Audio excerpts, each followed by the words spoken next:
The musket ball whistled past Chief Tanagrison's ear as he crouched behind a fallen oak tree, the bitter cold of the Pennsylvania wilderness seeping through his leather war shirt. It was May 28th, 1754, and the half-king of the Seneca found himself caught between two expanding empires, each demanding his allegiance. The young Virginia officer beside him, Major George Washington, gripped his weapon with trembling hands, not from fear, but from the weight of the moment that would ignite a global conflict. The French and Indian War had begun not with the clash of European armies, but with a single decision made by Native American leaders like Tanagrison, who understood that their very survival depended on choosing the right side in the coming storm. The half-king had already made his choice weeks earlier when he agreed to guide Washington's small force through the treacherous forests of the Ohio Valley, where French forces under Ensign Joseph Callan de Villiers de Jumonville had established a forward position. As dawn broke over the dense woodland, Tanagrison's warriors moved like shadows through the underbrush, their faces painted with the colors of war. The French camp lay ahead, unaware that their presence in this contested territory had already sealed their fate. Signaling to his Seneca braves and Washington's colonial militia to prepare for the assault that would transform a local territorial dispute into a worldwide conflagration. The attack came swift and brutal. Tanagrison's tomahawk found its mark as French soldiers stumbled from their makeshift shelters, caught completely off guard by the combined Native American and colonial force. Ensign Jumonville fell within minutes, struck down by a musket ball, though legends would later claim it was Tanagrison himself who delivered the killing blow with his war hatchet. The skirmish lasted barely 15 minutes, but its consequences would reverberate across 2 continents for the next 9 years. In the aftermath of what would become known as the Battle of Jumonville Glen, Tanagrison stood over the bodies of the French soldiers, understanding that he had just committed his people to a war that would determine the fate of North America. The half-king's decision to ally with the British was not made lightly. It represented a calculated gamble that British victory would better serve Seneca interests than French dominance in the Ohio Valley. According to historical records from the Pennsylvania Colonial Archives, Tanagrison had grown increasingly frustrated with French encroachment on traditional hunting grounds. Viewing their expanding network of forts as a direct threat to his people's way of life, the French claimed to be protectors of Native American interests, but their actions spoke differently as they established permanent settlements and restricted tribal movement through ancestral territories. Washington, barely 22 years old and inexperienced in woodland warfare, had relied entirely on Tanagrison's knowledge of the terrain and enemy movements. The young Virginian watched in fascination and horror as the half-king's warriors scalped the fallen French soldiers, a practice that would become a defining characteristic of the brutal conflict ahead. This was not European warfare with its rules and conventions, but a new kind of combat that would test the limits of colonial endurance and reshape the relationship between European powers and Native American tribes. As smoke rose from the French camp, Tanagrison knew there could be no turning back. The die was cast, and the great alliance between the British and key Native American tribes had been forged in blood and necessity, setting the stage for a conflict that would ultimately determine which European power would dominate the North American continent. The War Council fire crackled in the center of the Longhouse as sachems from 6 nations gathered in the growing darkness of late autumn. Chief Hendrick Thionogene of the Mohawk studied the faces around him, weathered by countless seasons of war and diplomacy. The British had summoned the Iroquois Confederacy to Albany, promising trade goods, weapons, and protection in exchange for their allegiance against the French and their Indian allies. General Edward Braddock, the British commander newly arrived from England, sat uncomfortably on a wooden bench, his red uniform a stark contrast to the earth-toned clothing of the assembled chiefs. The general's aide, a young colonial named William Johnson, served as translator, though his command of the Mohawk language barely sufficed for such crucial negotiations. Hendrick's eyes narrowed as he listened to Braddock's promises, recognizing the arrogance of a man who had never fought in the American wilderness. The French father speaks with a forked tongue, Hendrik declared, his voice carrying the authority of his 70 years. But the English father must prove his words with actions, not just gifts of blankets and rum. The chief's speech, delivered in the formal cadence of Iroquois oratory, carried undertones of warning that Johnson struggled to convey to the impatient British general, the Albany. Congress of 1754 had brought together representatives from 7 colonies and the powerful Iroquois Confederacy, but the negotiations revealed deep fractures in the proposed alliance. While some chiefs like Hendrik favored the British, others remembered French promises of protection for their lands and hunting rights.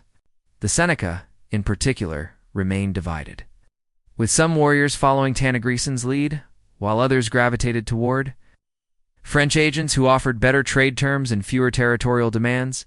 Red Jacket, a rising young Seneca orator, stood to address the council with words that would echo through the Longhouse for generations. "The white men fight for land that was never theirs to claim," he said, his voice building in intensity. "We must choose not between French and English, but between survival and extinction. The nation that helps us keep our homeland will earn our friendship. The one that seeks to take it will face our wrath." It's described in the writings of colonial historian Francis Parkman. The cultural chasm between European and Native American approaches to warfare became apparent during these early negotiations. While Braddock viewed his Indian allies as auxiliary forces to be directed by European officers, the tribal leaders saw themselves as independent nations, forming temporary partnerships with colonial powers. This fundamental misunderstanding would plague British-Indian relations throughout the conflict. The conference reached its climax when Hendrik presented Braddock with a symbolic wampum belt, its intricate beadwork representing the proposed alliance between the Crown and the Iroquois nations. The ceremony, conducted according to ancient protocols, bound both parties to mutual support and assistance. Yet even as the sacred words were spoken, many participants understood that the alliance would be tested by the harsh realities of frontier warfare. By December of 1754, the die was cast. Hendrik had committed the Mohawk to the British cause, while other Iroquois nations maintained cautious neutrality or actively supported the French. The Confederacy that had dominated eastern North America for generations found itself fractured by European rivalries, brother fighting brother in the forests of New York and Pennsylvania, as winter descended on the frontier settlements. Both sides prepared for the coming campaign season. French forces under the Marquis de Montcalm strengthened their positions at Fort Duquesne and Fort Ticonderoga, while British regulars and colonial militia gathered at Albany and Philadelphia. The stage was set for the first major battle of the war, where the alliance between British forces and their Native American allies would face its ultimate test in the blood-soaked forests of the Ohio Valley. The morning mist clung to the Monongahela River like a funeral shroud as General Edward Braddock's column struggled through the dense Pennsylvania wilderness on July 9th, 1755. Captain Robert Orme Braddock's aide-de-camp could barely make out the red coats of the grenadiers ahead through the thick canopy of oak and maple trees. Behind them, 8 Indian scouts, led by Chief Skirmishes of the Oneida, moved with the silent grace of men who had learned to read the forest's every mood and warning. Braddock's expedition represented the largest British military effort in North America to date, with over 2,000 regular troops, colonial militia, and support personnel marching toward Fort Duquesne. The general's confidence in European tactics remained unshaken, despite repeated warnings from his Native American allies about the dangers of wilderness warfare. Skirmishes had pleaded with Braddock to adopt Indian fighting methods, but the British commander dismissed such advice as the superstitions of savages. The French and their Indian allies had been watching Braddock's advance for days.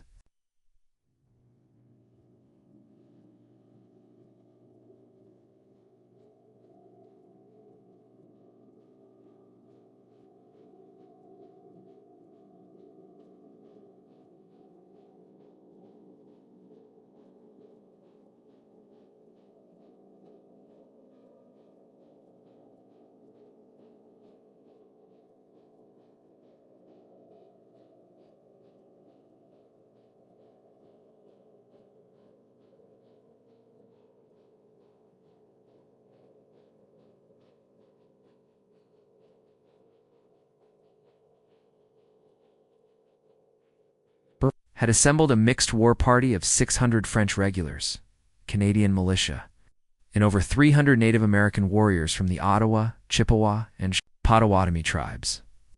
These warriors, painted for battle and armed with tomahawks and muskets, understood the terrain in ways that European soldiers never could. As recorded in the Journal of George Washington, who served as Braddock's volunteer aide, the British column stretched for miles through the forest, making it impossible to maintain proper communication between units. The general's insistence on maintaining traditional formations in the wilderness created fatal vulnerabilities that experienced woodsmen like Skirmishes immediately recognized. The Oneida chief had positioned his scouts well ahead of the main column, but their warnings about enemy movement went unheeded by officers who trusted their European training more than Indian intelligence. The ambush began at 1 o'clock in the afternoon when Moju's forces struck the British advance guard near the Monongahela crossing. The French and Indian warriors, concealed behind trees and rocks, poured devastating fire into the exposed British ranks. Skirmishes scouts, caught in the initial assault, fought desperately to warn the main column, but the surprise was complete. The disciplined redcoats, trained for open-field combat, found themselves helpless against an enemy they could barely see. Within minutes, the British advance guard was shattered. Captain Orme fell wounded, crying out for his general as musket balls whistled through the smoke-filled forest. Braddock himself, mounted on his horse and attempting to rally his men, presented a perfect target for the hidden warriors. The general's uniform, resplendent with gold braid and military decorations, made him easily identifiable to enemy sharpshooters who had been trained to target officers. Skirmishes and his remaining warriors fought with desperate courage, trying to cover the British retreat while the regular troops fled in panic. The Oneida chief watched in horror as disciplined European soldiers threw down their weapons and ran blindly through the forest, abandoning their wounded comrades to the mercy of pursuing war parties. The alliance between the British and their Native American allies was being tested in the crucible of defeat, and the bonds of trust were stretching to the breaking point. The battle raged for 3 hours, with French and Indian forces pursuing the fleeing British column across miles of wilderness. Braddock, struck by multiple musket balls, was carried from the field by his surviving officers, including young Washington, who had 2 horses shot from under him during the retreat. The general's dying words, recorded by his aide, reflected the bitter lesson he had learned too late: "We shall better know how to deal with them another time." As darkness fell over the forest, the magnitude of the disaster became clear. Over 900 British soldiers lay dead or wounded, their bodies scattered across miles of Pennsylvania wilderness. The survivors, including Skirmishes and his handful of remaining warriors, retreated toward the safety of Fort Cumberland, carrying with them the bitter knowledge that European arrogance had cost them their first major engagement of the war. The smoke from burning cabins darkened the August sky over the Mohawk Valley as Chief Hendrick Dainogeen surveyed the devastation wrought by French and Indian raiding parties in the summer of 1755.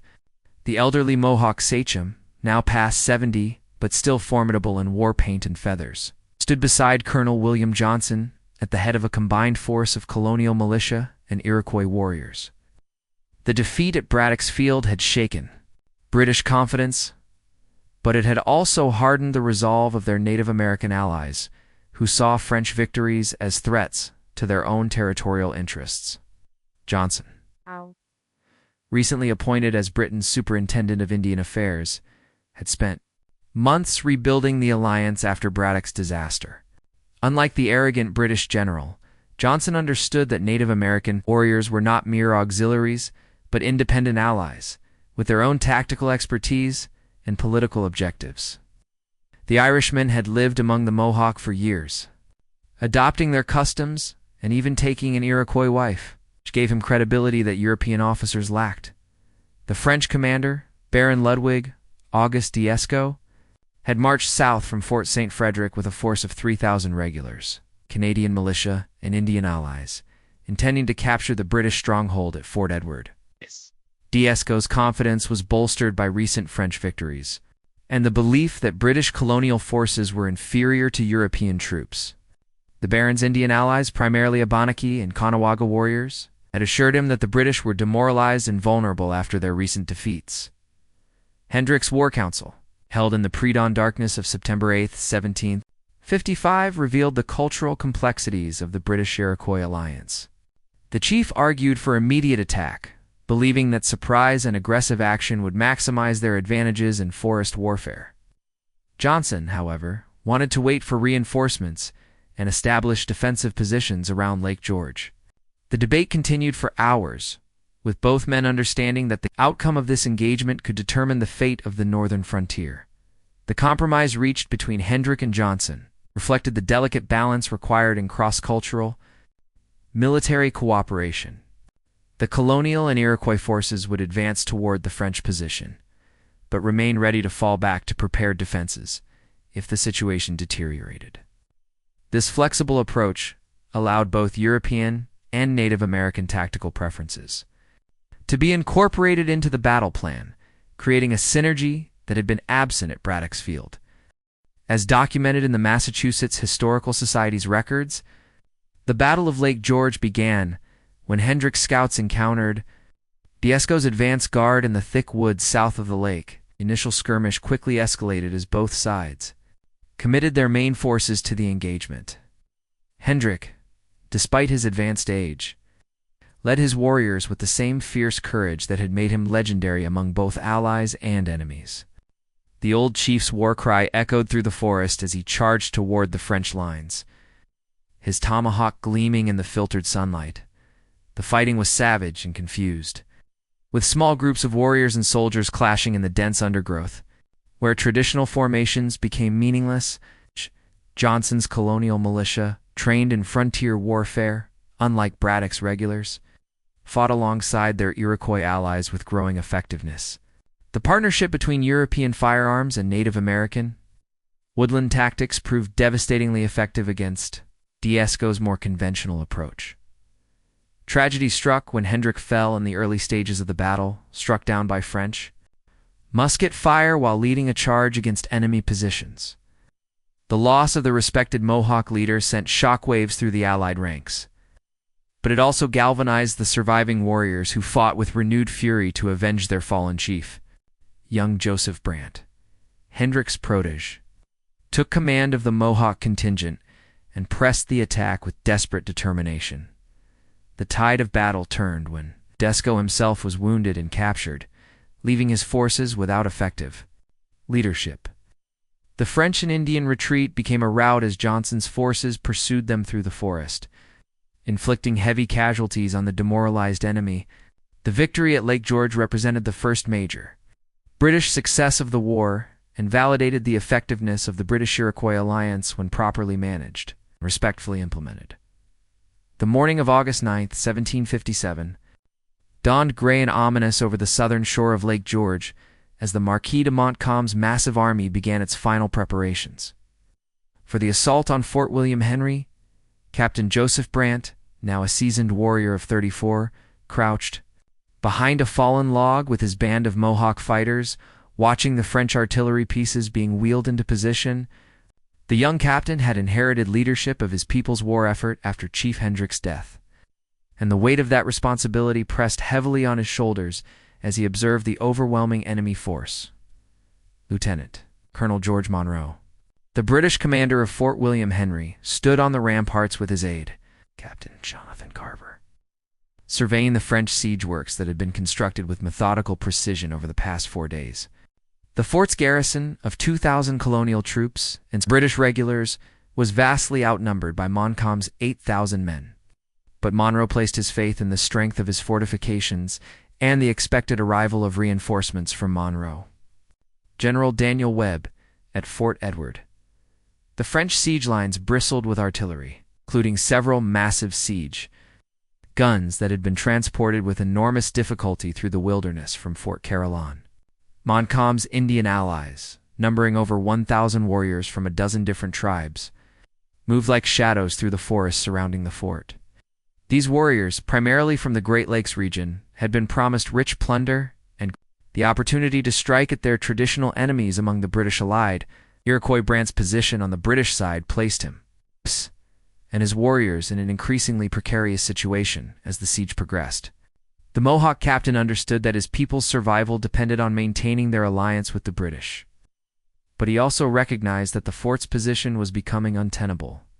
The French artillery bombardment, which had begun at dawn, was systematically destroying the fort's defensive works, while British counter-battery fire proved largely ineffective. Against the well-constructed French positions, the siege intensified on August 5th when Montcalm's forces completed their investment of the fort, cutting off all communication with the outside world. Captain Carver, attempting to carry messages to General Webb, had been captured by French allied Indians and barely escaped with his life. The isolation of the garrison was complete, and morale began to deteriorate as the defenders realized that no relief force was coming to their aid. According to the detailed account in the journal of Father Pierre Roubaud, a Jesuit missionary who accompanied Montcalm's forces, the cultural dynamics between French officers and their Native American allies created constant tension throughout the siege. The French commander struggled to maintain discipline among warriors who viewed warfare as an opportunity for individual glory, material gain rather than a means of achieving strategic objectives. These cultural misunderstandings would have fatal consequences in the days to come. The bombardment reached its climax on August 8th, when a French mortar shell penetrated the fort's magazine, creating a massive explosion that killed and wounded dozens of defenders. The blast shattered the garrison's remaining confidence and convinced Monroe that further resistance was futile. The colonel sent a white flag to the French lines, requesting terms for surrender, while Brant and his warriors prepared for the uncertain fate that awaited them as prisoners of war. Montcalm's terms were surprisingly generous, reflecting the European conventions of 18th century warfare. The British garrison would be allowed to march out with honors of war, retaining their personal weapons and belongings, while being granted safe passage to Fort Edward under French protection. The agreement specifically stated that the French would control their Indian allies, prevent any violence against the surrendering British forces. The formal surrender ceremony took place on August 9th, with Monroe presenting his sword to Montcalm in the traditional manner, while the British garrison formed ranks in the fort's courtyard. Brant watched the proceedings with growing unease, noting the hostile expressions on the faces of the French allied warriors who had been promised plunder and prisoners. The Mohawk captain understood that European concepts of civilized warfare meant nothing to warriors who had traveled hundreds of miles for the opportunity to strike at their enemies.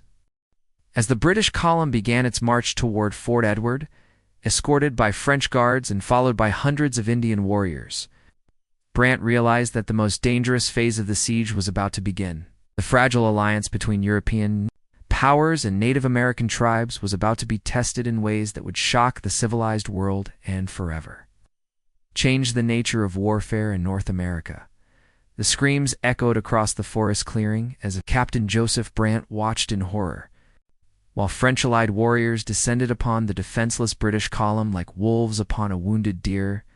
The morning of August 10th, 1757, had begun peacefully enough, with the surrendered garrison of Fort William Henry beginning their promised march to Fort Edward under French protection. Now less than a mile from the fort, the carefully negotiated terms of surrender were dissolving into chaos and bloodshed. The massacre began when Abenaki warriors, frustrated by the lack of plunder promised them by French officers, began seizing personal belongings from the British prisoners. Lieutenant Colonel Monroe, walking at the head of the column under what he believed was French protection, shouted protests as his men were stripped of their possessions. The situation escalated rapidly when a British soldier struck a warrior who was attempting to take his musket, triggering a violent response that quickly spread through the entire native war party. Brant and his small band of Mohawk warriors found themselves caught between their British allies and the attacking French allied tribes. The Mohawk captain understood that intervening directly would mean certain death for his outnumbered men. But he also recognized that the massacre would forever damage the reputation of all Native Americans in the eyes of European colonists. The political implications of this moment would reverberate through Indian-white relations for generations to come.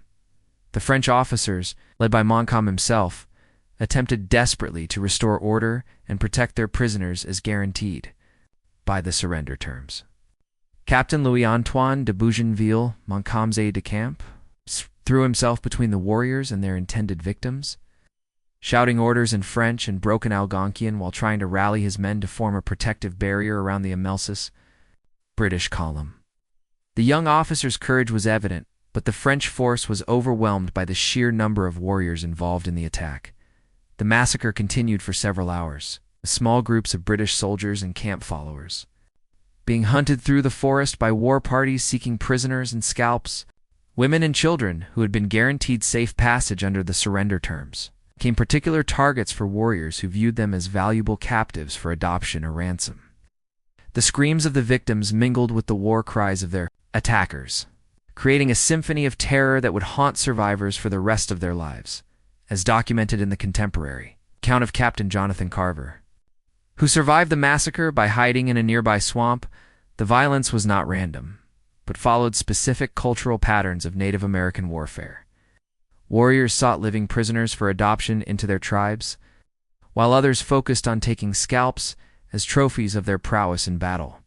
The European concept of honorable treatment for prisoners of war had no meaning in this context. Where warfare was personal and ritualistic rather than political and strategic, Brant managed to save several British soldiers by claiming them as his personal prisoners, a fiction that most warriors accepted out of respect for his status as a war leader. The Mohawk captain's actions during the massacre demonstrated the complex loyalties that characterized Native American involvement in European conflicts. While officially allied with the British, Brant was also bound by warrior codes that respected the rights of other tribes to take prisoners and seek vengeance against traditional enemies. The aftermath of the Fort William Henry massacre sent shockwaves through colonial society and hardened attitudes toward Native Americans on both sides of the conflict.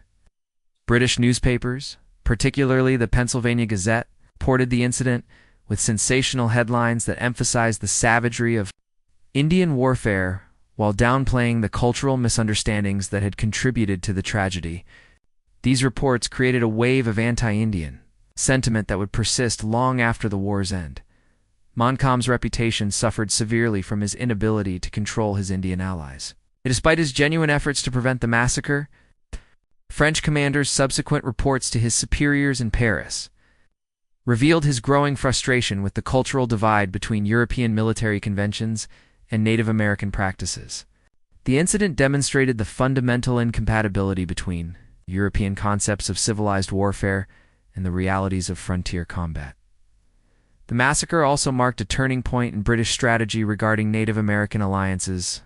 Military leaders like General James Wolfe began to question whether the benefits of Indian allies outweighed the diplomatic and moral costs of their involvement. This strategic reassessment would ultimately lead to changes in British policy that would have profound implications for the future of Native American relations with European colonists and their governments. The autumn wind carried the scent of smoke and defeat across the plains of Abraham as Captain Joseph Brant knelt beside the dying General James Wolfe on September 13th. The British victory at Quebec had effectively ended French power in North America, but the cost had been tremendous, not only in European lives, but in the fundamental relationship between Native American tribes and their colonial allies. The Mohawk captain, now battle-hardened after 5 years of warfare, understood that this moment marked the end of an era in which his people had maintained some degree of independence through careful diplomacy and strategic alliances. The siege of Quebec had lasted for months, with British forces under Wolfe gradually tightening their grip on the French stronghold, while Native American allies on both sides fought with increasing desperation. The Huron and Abenaki warriors who had served the French cause knew that British victory would mean the end of their traditional way of life, while Brant's Mohawk fighters faced the equally troubling prospect of being abandoned by allies who no longer needed their services. The final assault on Quebec began before dawn, with British regulars scaling the steep cliffs of the Plains of Abraham in a maneuver that caught the French completely off guard. The Marquis de Montcalm, roused from his sleep by the sound of musket fire, rushed to organize his defenses while his Indian allies scattered through the city's streets, seeking to protect their families and belongings from the advancing British forces. The battle that followed was brief but decisive, with European discipline and firepower overwhelming the hastily assembled French defense. Wolfe's death in the moment of victory symbolized the broader tragedy of the French and Indian War, where individuals on all sides had sacrificed their lives for causes that transcended their immediate interests. The young British general, struck down by a French musket ball while leading his troops forward, had achieved his strategic objective, but would never see the consequences of his victory. His final words, recorded by his aide-de-camp, reflected the bitter satisfaction of a soldier who had accomplished his mission at the ultimate cost. The formal surrender of Quebec on September 18th marked the effective end of French resistance. In North America, though scattered fighting would continue for several more years, the ceremony, conducted with the military pomp that European powers demanded, masked the deeper transformation taking place in the relationship between colonists and Native Americans. The French, who had generally treated their Indian allies as equals in warfare, were being replaced by British administrators who viewed Native Americans as subordinate peoples to be managed and controlled.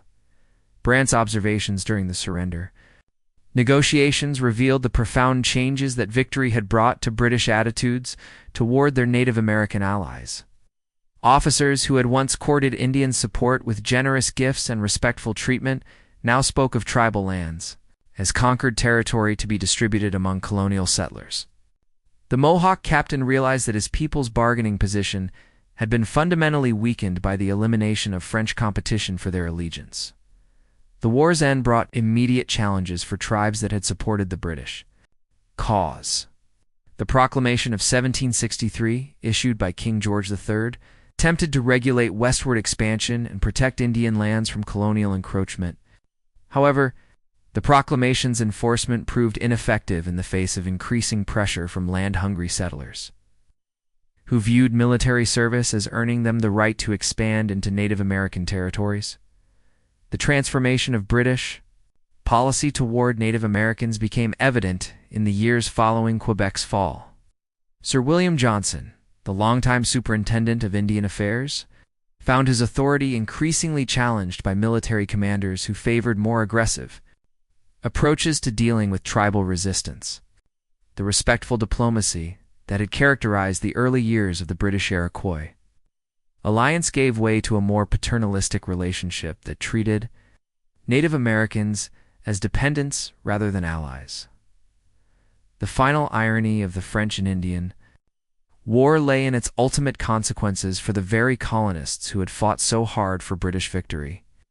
The enormous costs of the conflict led to increased taxation and imperial control that would eventually trigger the American Revolution. Many of the Native American tribes who had supported the British cause, including Brant's own Mohawk people, would find themselves fighting against their former allies in yet another conflict that would further diminish their power and independence. As Brant stood among the ruins of Quebec, watching French soldiers lay down their arms, while British officers divided the spoils of victory, he understood that the great game of European rivalry in North America was ending. The alliances that had given Native American tribes some measure of control over their destiny were dissolving, placed by a new order in which European colonists would determine the fate of the continent's indigenous peoples. The French and Indian War had indeed been a world war, but for Native Americans, it had been a war for survival that they had ultimately lost. Regardless of which European power claimed victory, the council fire burned low in the Mohawk longhouse as Captain Joseph Brant, now an elder statesman of his people, reflected on the 20 years that had passed since the fall of Quebec. The year 1779 found him once again choosing sides in a European conflict, this time supporting the British crown against the rebellious American colonists who had once been his allies. The irony was not lost on him the same. Colonists who had fought alongside the Mohawk against the French now sought to drive his people from their ancestral lands.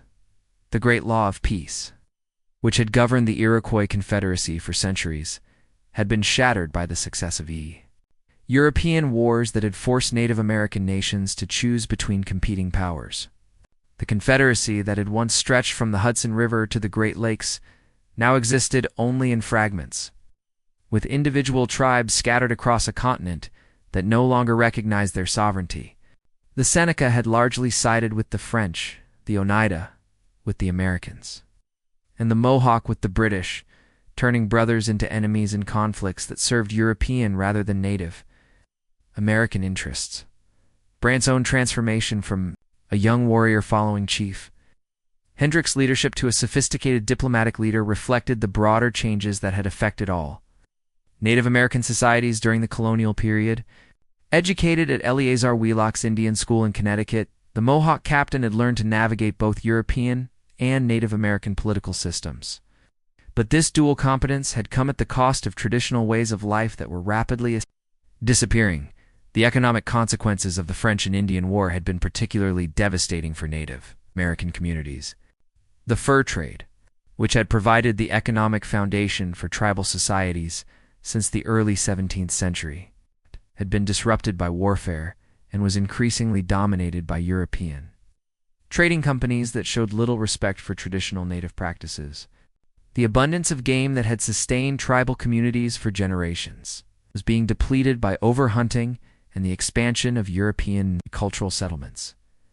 The cultural impact of the war extended far beyond immediate military consequences. The intermarriage between European traders and Native American women, which had once created bonds of kinship between different societies, was increasingly viewed with suspicion by both sides. The children of these unions, often called metis, found themselves caught between two worlds that were growing increasingly hostile to cultural mixing and accommodation. The missionary activities that had intensified during the war years had also contributed to the fragmentation of Native American communities. Christian converts often found themselves in conflict with traditional tribal leaders, while the emphasis on European cultural values undermined the authority of indigenous institutions. The result was a series of internal divisions that weakened tribal unity at precisely the moment when solidarity was most needed to resist European encroachment, as recorded in the papers of Sir William Johnson. Housed in the New York State Library, The Transformation of British Indian Policy After 1763 reflected a fundamental shift in how European colonists viewed their relationship with Native American peoples. The respectful diplomacy of the war years gave way to increasingly paternalistic attitudes that treated tribal leaders as children, who needed guidance rather than as the representatives of sovereign nations. The ultimate tragedy of Native American involvement in the French and Indian War lay not in the immediate military consequences, but in the long-term erosion of indigenous political autonomy. The European powers had successfully used tribal divisions to advance their own territorial ambitions, but the cost had been the destruction of the balance of power that had allowed Native American nations to maintain their independence for over a century. The story of the French and Indian War, viewed through the lens of Native American experience, reveals the complex ways in which indigenous peoples attempted to preserve their societies while adapting to the pressures of European colonization. Leaders like Hendrik Tanegrissen and Brant had made calculated decisions based on their understanding of changing political realities, but the ultimate outcome had been determined by forces beyond their control. The legacy of the French and Indian War for Native American peoples was thus one of both heroism and tragedy heroism, in the courage and skill with which tribal warriors had fought for their beliefs, and tragedy in the ultimate failure of their efforts to preserve their traditional ways of life. The alliances they had forged and the battles they had fought had helped determine the fate of North America. But the continent that emerged from the conflict would have little place for the indigenous peoples who had shaped its history for thousands of years before the arrival of European colonists. Point in British strategy regarding Native American alliances. Military leaders like General James Wolfe began to question whether the benefits of Indian allies outweighed the diplomatic and moral costs of their involvement. This strategic reassessment would ultimately lead to changes in British policy that would have profound implications for the future of Native American relations with European colonists and their governments.